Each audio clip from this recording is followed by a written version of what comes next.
our next speaker is Mr. Syed Mubarak, Chief Sustainability Officer, Evo Lab, ETE Ltd, Singapore.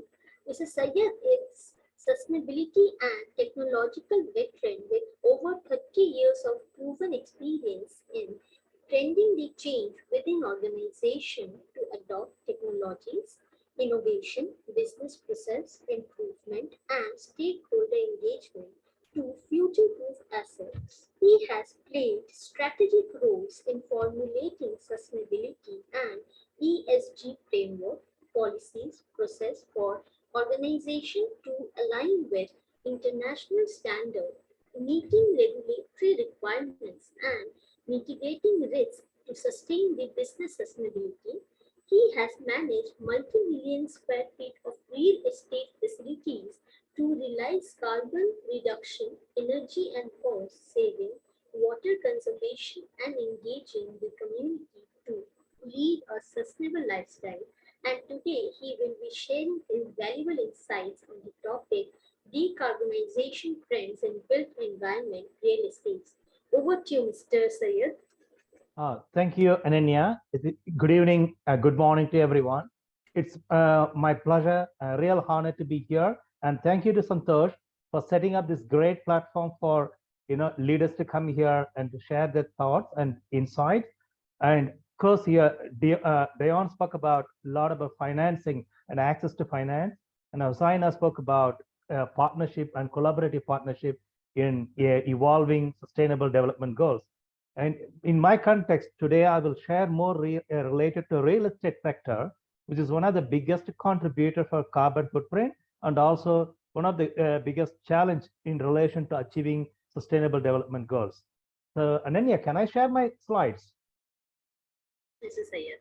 Please. Okay, cool.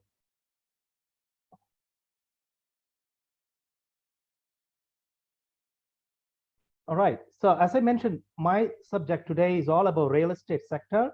And the real estate sector is one of the biggest contributors for the carbon footprint and waste generation. And Dion spoke about waste and a conversion of waste to the new form of energy. And today, let me set a context first before we jump into the what are the challenges and what are the opportunities are there.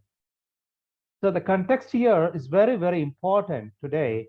That is the latest news announced by UN Habitat that global warming is likely to reach 1.5 degrees Celsius between 2030, not far away from now, 7 years from now, through 2052, and approximately we could reach 3 degrees Celsius in 2100, based on the current scenario of actions we are taking globally and regionally and country-wise.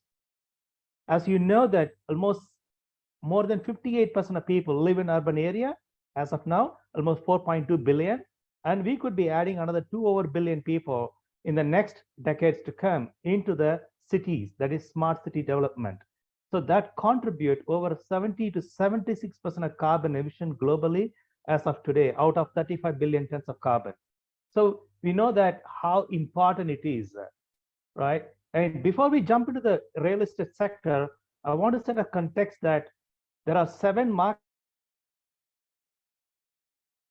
segment globally contribute to the overall carbon emission, starting from electricity and heat production to agriculture, building sector, transportation, industry, and other form of energy. The chart at the right side illustrates the carbon emission started from 1955 through 2025. Today we are almost 423 ppm. If you can compare against 2022, it's almost increased few percentage, and again 2021 we are keep rising despite we saw only a dip in 2020 due to COVID, but right after that, we still in the acceleration stage. So why really real estate sector is very important? As all of us know that we live and breathe or do everything, whether it's a home or our office or a shopping and everything, almost 80 to 90% of the time, we live in indoor environment.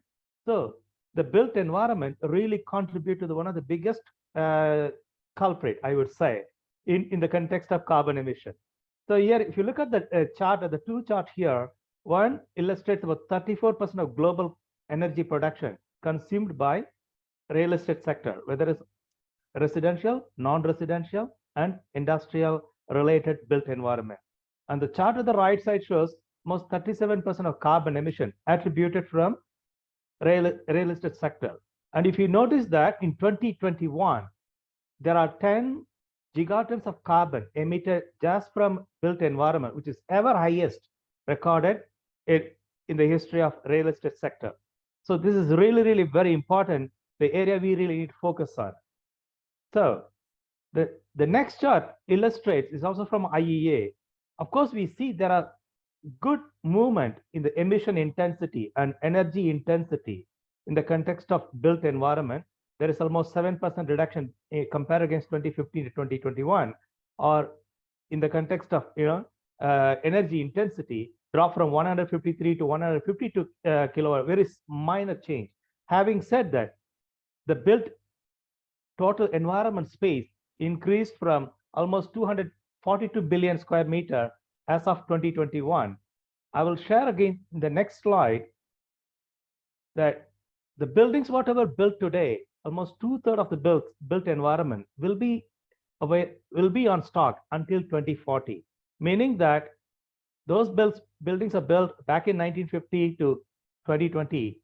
All these things really need to go into the very significant focus on decarbonization, whether it is energy efficiency improvement or waste reduction or water conservation or supply chain related carbon emission reduction. All these things are very important, making sure that the building stocks are low carbon footprint or low carbon intensive operation in the context.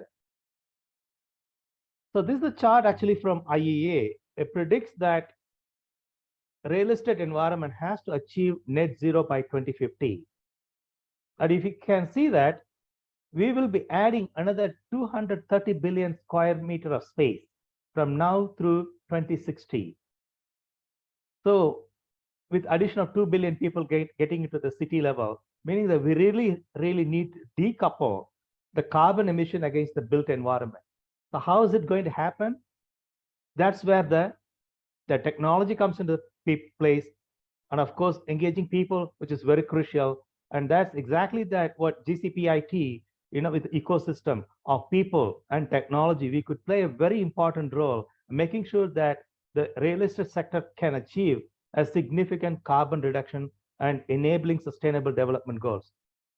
As per World Bank prediction, there are about $30 trillion are required from now through 2030 to achieve SDG goals. That 1/3 of the money has to go to real estate sector. And of course, Dion has spoken about, access to finance is very crucial. At the same time, it's very challenging. And equally on a built environment sector is not far away. And every time there are a lot of opportunities, but access to finance is a very challenging. So we need to think carefully on how we can move forward in that. So what I think, based on my experience, I think we have to look at the three big strategy. One is about strategic leadership and commitment from the management, whether it's a company or a government or city. I think that's very important, the commitment. Number two is how to embed sustainable development goals, standards and codes and processes into the property development, asset development. Third is actually empowering stakeholders, both internal stakeholder and external stakeholder. Empowerment is very crucial. So these are the three key strategy. And then four key pillars I look at it. One is commitment. Number two is the access to finance. Third is actually the capacity building. And last but not least, enabling technology. When I say enabling technology, from developed countries to the developing countries and to the emerging countries. Once we have these four pillars and three strategy, then can focus on 7 key area of engagement. One, starting from urban planning, particularly when new cities are going to be developed. Urban planning is very crucial, focusing on sustainable development goal and ESG compliance. Second, of course, new buildings. New buildings are very important to make sure that it is constructed from the onset through the operation in a more sustainable manner. Existing building, as I mentioned in the previous slide, 2/3 of the buildings already built will live until 2040, making sure existing buildings can be more sustainable and more energy efficient. Material sector. Material is very important. I think this is related to supply chain and scope 3 emission, making sure whether steel, cement, concrete, or any other material are low carbon intensive. subsequently building operation, resilience of the building, and not, but last but not least, is a clean energy adoption. That is renewable biomass or wind power or even any other form of clean energy, which is very important. So that if we focus on these 7 key areas, then ultimately any built environment can be more sustainable and ultimately will produce more business opportunities and job environment and employment growth. So here I get, while we talk about it, there are 4 key areas, immediate one anyone can do. One is about any new building or existing building, creating a proper shading mechanism so that that will eliminate or minimize heat gain into the environment. Second, actually, rewilding the cities and buildings, meaning that how we can bring nature together because we completely disconnected from our nature and we live in a more materialistic world. How to bring nature into our ecosystem, in our making sure that cities or buildings are most livable. Third is, of course, electrification. Electrification from energy efficiency, active energy system, passive energy system, and of course, adoption of clean energy. Last but not least, making sure that the policies and procedures are continuously updated, enhanced, so that it can take into consideration new technologies which are surfacing up. So here I would like to share an example of many projects I have been contributed in the last 3 decades. This actually a large-scale integrated resort, about 40 million square feet of space, more than 13,000 hotel keys, and of course, a biggest MICE, that is meeting convention exhibition space, over 800 retail outlets, and of course, a couple of hundred restaurants and a casino. So this asset gone through a significant facelift, and of course, energy efficiency program, water conservation program, and waste minimization program, enabling supply chain into the overall sustainable development goals. So what has been achieved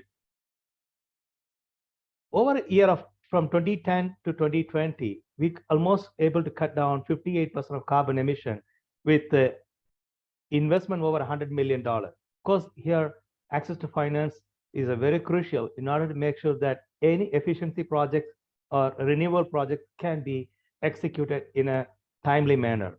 So the second initiative I would like to share how a typical hotel environment, which use high intensive fossil fuel based hot water generation to the non-fossil fuel based solar thermal and high temperature heat pump. So this is one of the flagship projects for 2000 room hotel tower with 1.3 megawatt hybrid heating system, where 500 kilowatts is about solar thermal, which generates hot water from the sun, which preheat the water to 50 degrees Celsius. Then of course you can have an high temperature heat pump, which is operated through the solar energy to generate 80-degree hot water.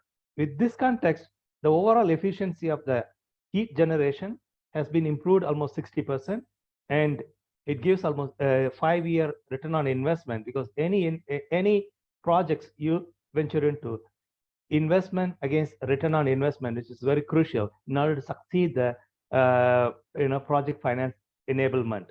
So of course, ultimately, this project also more than 5-year return on investment gives a 20-year lifespan from the equipment installed. So in a nutshell, it is a real win-win opportunity for any built environment or any real estate can pursue in the context of energy efficiency to eliminate fossil fuel related energy use to a non-fossil fuel energy usage. So as I mentioned at the very beginning about new buildings, so this is another classic example I want to share with the audience here. This is about 5 million square feet of integrated resort development, which is $3 billion investment. So from the onset, we try to enable sustainable development standards in the construction strategy to reduce the embodied carbon footprint from steel, concrete, and of course, recycle, repurpose construction waste generated, and embed complete context in the context of lighting and lighting system to be 100% LEDs, and air conditioning system to be much more energy efficient. Water could be 40% efficient than any other hotel in the world.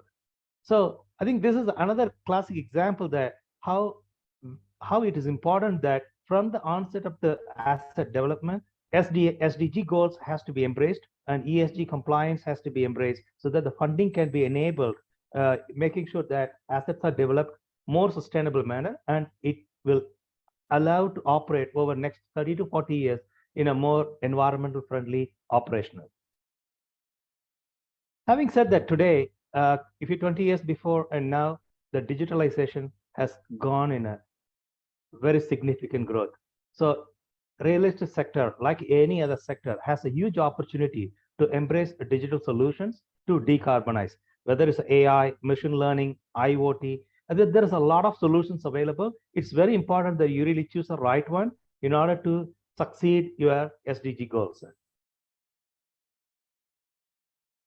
So another key issue globally we faced with waste, whether it's a plastic waste, electronic waste, food waste, any other waste is concerned, that is the biggest challenge. Today, almost more than 1 billion people go to bed with no food, while we are wasting 40 to 50% of food is wasted globally.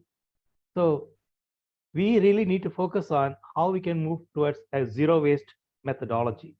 What does it mean, zero waste? There are three contexts we can look at it. One, the governments can incentivize across the globe in waste reduction, waste recycling, and repurposing in the context. Of course, there is a legislation can be built. For example, currently I'm in Singapore. From 2024, I mean, not far away from now, around 9 months away, all companies here which operates FMB environment has to focus on food waste reduction, food waste recycling, I mean, repurposing, and ultimately get into organic waste into new form of energy. The second, the businesses can incorporate circular design from the product design to the product deliverable and product disposal. The last but not least, you and me can focus on more pressure to the governments and companies to produce more sustainable food or more sustainable materials. So having said that, if real estate sector, for example, moving towards the net zero goals for 2030 and 2050, this is going to open up a lot of opportunity for job growth, which we are seeing already around the world in many part of the many market segments, and ultimately this will have a more and more opportunity. Having said that, there is also a big challenge from the skill gap. So again, GCPIT, we should focus on how we can encourage more education, knowledge sharing, capacity building, as I mentioned at the very beginning, so that the skill gap can be addressed, so that there will be a job opportunity and job growth and taking care of the social inclusivity as part of the SDG goals. So this is my last slide. I want to close up with the greatest threat to our planet is the belief that someone else will save it. This was from Robert Swan. It's not someone going to save it. I think you're going to save it, I'm going to save it, or we are going to work together, making sure that we enable sustainable goals and ESG compliance across the market segment, including real estate, to achieve net zero goals by 2050. Thank you. Thank you, Mr. Syed. It was really helpful and really knowledgeable. Thank you.